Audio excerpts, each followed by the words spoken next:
Yo, what is up, Millennial Nation? I'm the OG Millennial, and this is Millennial Nation Worldwide. I have a question for the Christians out there, my Millennial Christians.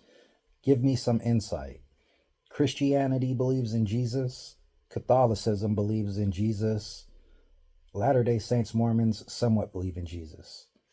In Christians' eyes, the Mormons are considered to be like not 100%, right? Like, I don't want to call them sacrilegious, but a cult, I guess, is what they might be considered.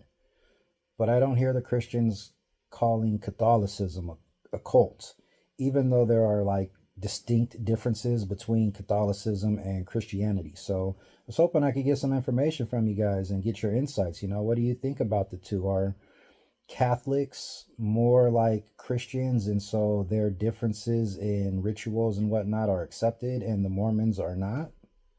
Or is it that the Mormons push too far with some of the things that they decide to try and accept, like when they were in favor of polygamy and whatnot? So it's really confusing to me sometimes because I had a conversation with a Catholic friend not too long ago, and he mentioned how everything that you see and hear about Catholicism, for the most part, isn't true. Like, they don't use rosaries, and that they don't have to go to a pastor or a priest and ask for forgiveness, right? These are things that I assumed were part of the Catholic tradition. The rosary prayers, right, and the rosary beads, I thought was a real thing. And confession, going into a confessional and confessing your sins to a priest, are things that I was under the impression happened in the Catholic Church.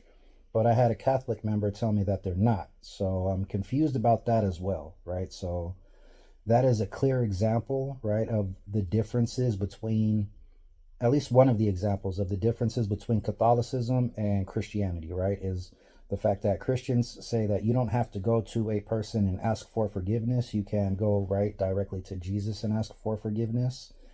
And we're not required to have, like, Christians aren't required to have a rosary beads and do rosary prayers, but these are things that are expected in Catholicism, from my understanding. So if you're Catholic, can you chime in and fill me in and let me know if what I'm under the impression of is true, where you have to go and do confessionals and confess your sins to a priest, and rosaries are real? There are people who do rosary prayers. And also, Christians, do you accept Catholicism and their teachings to be the same as Christianity? Considering that we both believe in the same ending result in, like, heaven, right? But we believe in two different. It's weird. Help me understand.